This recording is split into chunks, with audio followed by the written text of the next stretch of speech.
Good afternoon. I'm so glad to be with you to talk about work today and the treasures of our soul. So just for a little refresher, the treasures of our soul are our feelings, beliefs, behaviors, choices, values, limits, talents, thoughts, desires, and who or what we love and trust. I just want to start with feelings real quick, and this is just a real quick takeaway that if you're wondering how to apply this information, if you only started with feelings, a really good trick to do is in the morning, write down how you're feeling physically and also your mood, so what mood you're in, and then do the same thing in the evening. And when you're focusing on your body and your feelings in your body, just growing in your awareness, think of how you feel from your head to your feet. And any tenseness or nervousness or anxiety or anything like that, that would be a great thing for you to do to kind of become more aware of your physical feelings. And then with your emotional feelings, this one took me a longer time. And so that's why I really encourage my clients to write down what they're feeling twice a day.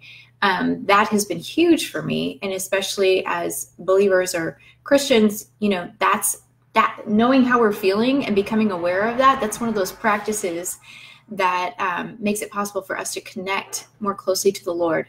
That's my son in the background. So so in the morning, to master this treasure of your soul, do morning and evening journaling of how you're feeling physically and emotionally. Okay, let's talk about work. I'm going to begin at the end of the chapter in our Boundaries book. And it's going to be Boundaries and Work, Chapter 11. It starts on page 195, but I really like how they wrap up the chapter, so I thought I would start there. All right, finding your life's work. Finding the kind of work that fits your strengths and passions involves taking risks. First, you need to firmly establish your identity, separating yourself from those you are attached to and following your desires. You must take ownership of how you feel, how you think, and what you want. Ooh, that's hard, right? You must assess your talents and limitations.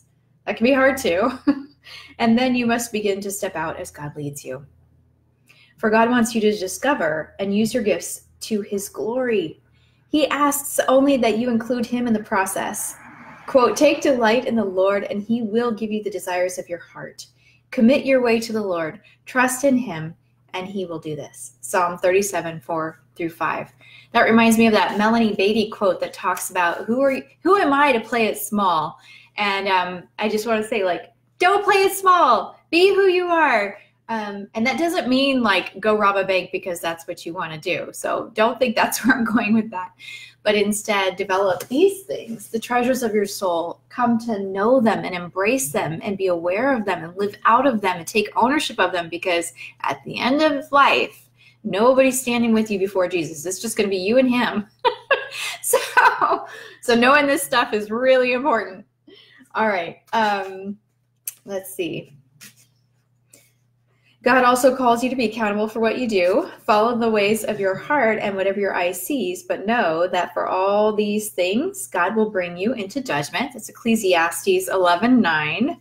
And as you develop your talents and skills, look at your work as a partnership between you and God. I love this so much, guys. This is why I do these videos, because of this truth. It has changed my life. I just love it so much. Okay. He has given you gifts and He wants you to develop them. Commit your way to the Lord and you will find your work identity. Ask Him to help. So that is just so great. Oh, so good. So in the past few months, I've launched my own coaching practice. So I have people that I coach on a weekly basis.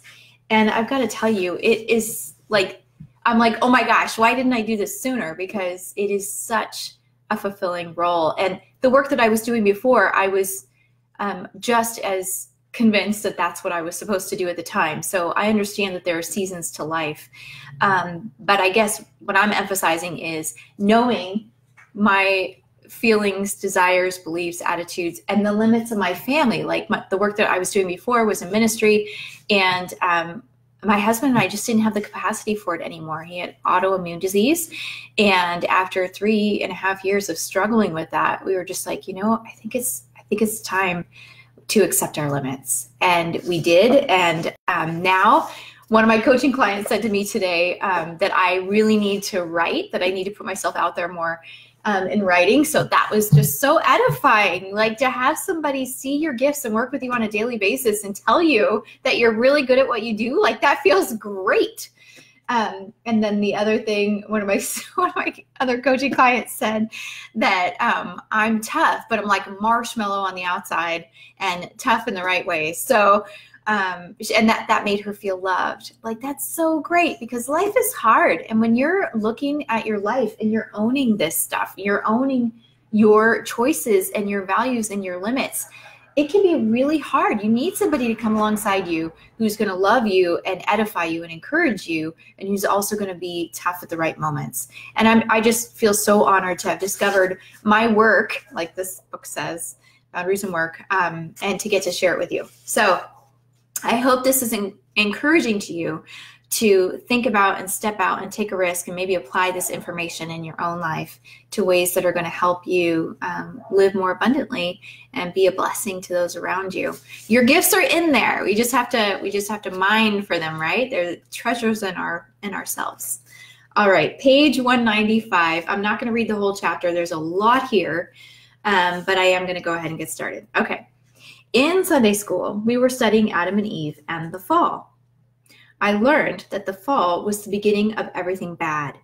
That day, I went home and said to my mother, I don't like Adam and Eve, and if it weren't for them, I wouldn't have to clean up my room. Work at the age of 8 years this is funny to me. Work at the age of 8 years old wasn't fun, and because it wasn't fun, it was bad. Because it was bad, it was Adam's fault. A simple theological theory for a youngster, but it was youthful heresy. Work existed before the fall. It was always part of God's plan for humanity. He planned for people to do two things. They would subdue and they would rule. They would bring the earth under their domain and they would manage it. That sounds like a lot of work. But because Eden was paradise, our difficulties with work came later, after the fall. God said to Adam, cursed is the ground because of you. Through painful toil, you will eat food from it all the days of your life. It will produce thorns and thistles for you, and you will eat the plants of the field. But the sweat of your brow you will eat. By the sweat of your brow you will eat your food until you return to the ground, since from it you were taken. For from dust you are, and to dust you will return. That's Genesis 3:17 through 19. Other aspects, I'm reading this book, by the way, if you can't see it. Maybe I should hold it up. Other aspects of the fall also affected our work. The first is this tendency toward disownership. We talked in earlier chapters about the boundary problem of not taking responsibility for what is ours. This started in the garden when Adam and Eve tried to pass the blame onto one another for their original act of sinning. Adam blamed Eve. Eve blamed the serpent. Genesis 3:11 through 13. They were disowning their responsibility and blaming each other. The theme was, get the attention off of me. This tendency to blame another is a key work problem. The fall also divided love from work. Before the fall, Adam was connected to the love of God, and from that loved state, he worked. After the fall, he was not motivated out of perfect love, but he had to work as part of the fallen world's curse and the law. The love-motivated want to became a law-motivated should. Paul tells us the law's should increases our wish to rebel. Romans 5:20 says, it makes us angry at what we should do. Romans 4:15. And it arouses our motivations to do the wrong thing. Romans 7:5. All of this adds up to the human race being unable to take responsibility and work effectively by owning its behaviors, talents, and choices. No wonder we have work problems. In this chapter, we want to look at how boundaries can help resolve many work-related problems, as well as how they can help you to be happier and more fulfilled at the work you do. Work and character development. Here we go. Christians often have a warped way of looking at work. We tend to think of work as secular unless we work in ministry. However, this view of work distorts the biblical picture. All of us, not only ministry professionals, have gifts and talents that we contribute to humanity. We all have a vocation or a call into service. Wherever we work, whatever we do, we are to do it for the Lord. That's Colossians 3:23. Jesus used parables about work to teach us how to grow spiritually. These parables deal with money, with completing tasks, with faithful stewardship of a job, and with honest emotional dealings in work. They all teach character development in the context of relating to God and others. They teach a work ethic based on the love under God. Work is a spiritual activity. In our work, we are made in the image of God, who is himself a worker, a manager, a creator, a developer, a steward, and a healer. To be a Christian is to be a co-laborer. To be a Christian is to be a co-laborer with God in the community of humanity. By giving to others, we find true fulfillment. The New Testament teaches that work offers more than temporal fulfillment and rewards on earth. Work is the place to develop our character in preparation for the work that we will do forever. With that in mind, let's look at how setting boundaries in the workplace can help us grow spiritually. Problems in the workplace. Oh, I'm getting a call. Hold on, I gotta decline that. Oh, that might be my plumber. Or not my plumber, my electrician's coming to look at the dryer. So I will be back. I hope you enjoyed this so far, and I hope you'll replay it and share it. Thanks so much. Bye-bye.